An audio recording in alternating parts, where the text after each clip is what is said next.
పెద్దిరెడ్డి గారు అటవీ భూములు ఆక్రమించారు. 2001లో కొన్నటువంటి భూములు ఆ రోజు రాష్ట్రంలో అధికారంలో ఉన్నటువంటి ముఖ్యమంత్రి చంద్రబాబు నాయుడు గారు ఆ రోజు అటవీ భూముల ఆక్రమణ గురించి మీకు తెలియలేదా? ఈ చంద్రబాబు నాయుడు గారు 2001 నుండి దాదాపుగా 2-3 టర్ములు ముఖ్యమంత్రిగా చేశారు. ఒకసారి కాదు ఎంక్వైరీ, దీని గురించి రీసర్వేలు జరిగినాయి. కూటమి ప్రభుత్వం అధికారంలోకి వచ్చిన మొదట్లోనే రీసర్వే జరగడం జరిగింది.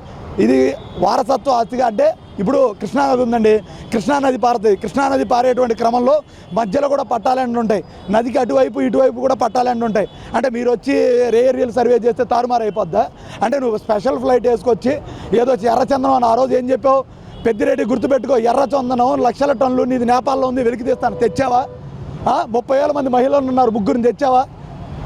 సుగాలి ప్రీతి గుర్తుపెట్టుకొని నిన్ను ఆదుకుంటా, హక్కును చేర్చుకుంటా, బాధం చేసుకుంటా, మహిళల పైన కట్టుదిట్టమైన రక్షణ తెస్తాను, చట్టాలు తెస్తా. ఏది నువ్వు షూటింగ్లకి ఈ రాష్ట్రంలో చంద్రబాబు నాయుడు గారు, లోకేష్ గారు, పవన్ కళ్యాణ్ గారు కేవలం షూటింగ్లకి తప్ప రాష్ట్రంలో ఫెన్షన్ ఇస్తే నువ్వు ఇచ్చేది 4,000 ఫెన్షన్, నువ్వు ఖర్చు పెట్టేది 40 లక్షలు ఖర్చు. ఏంటండి ఇది? దీపావళి అంటావు, జిఎస్టీ అంటావు, జిఎస్టీకి నీకేం సంబంధం? కేంద్రం పెంచినటువంటి జిఎస్టీకి నువ్వు షో చేసి బీసెంట్ రోడ్లో తిరిగి హాయ్ అంటావు. ఏరి ప్రజలేరి దీపావళికి పండుగలు ఉండరా? ఇవన్నీ రాష్ట్ర ప్రజలు గమనిస్తున్నారు. ఈరోజు పవన్ కళ్యాణ్ గారు, చంద్రబాబు నాయుడు గారు ఒకసారి కోరుకున్నారు పవన్ కళ్యాణ్ ఉండాలి.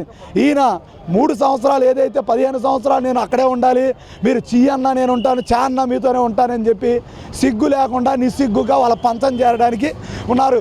ఈరోజు రాష్ట్ర వ్యాప్తంగా కాపులను ఏ విధంగా కూటమి ప్రభుత్వం అధికారంలోకి వచ్చిన తర్వాత చంద్రబాబు నాయుడు గారు టీడీపీ కార్యకర్తలు ఏ విధంగా కొడుతున్నారు, ఏ విధంగా హింసాత్మక క్రీడలు చేస్తున్నారు, అలో లక్షణ అంటే జనసేన వాళ్ళు నిస్సిగ్గుగా సిగ్గులేనటువంటి పరిస్థితిలో బాధని ఎవరికి వ్యక్తం చేసుకోవాలో తెలియక పవన్ కళ్యాణ్ గారికి అపార్ట్మెంట్ దొరకగా నిస్సిగ్గుగా అసెంబ్లీలో చిరంజీవి గారిని మాట్లాడితే ఏదైతే మంత్రి దుర్గేష్ గారు మాట్లాడినటువంటి పరిస్థితి, ఈ విధంగా వారు అమ్ముడు పోతే పదవుల కోసం పెదవులు ఇప్పనేటువంటి పరిస్థితిలో ఈరోజు కూటమి ప్రభుత్వం ఉంటే ఏ విధంగా వీళ్ళు చేస్తారు?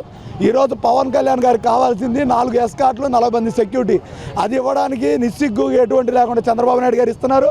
అదే హంగు ఆర్భాటంలో చేస్తున్నారు తప్ప ఈజ్ ఏ ఫెయిల్యూర్ డీసీఎం అని చెప్పి ఈ సందర్భంగా తెలియజేస్తారు. ఎవరైనా రాజకీయాల్లోకి రావచ్చు, కాలక్రమంలో ఏ పార్టీకైనా రావచ్చు, ప్రజలు న్యాయ నిర్ణేతలు.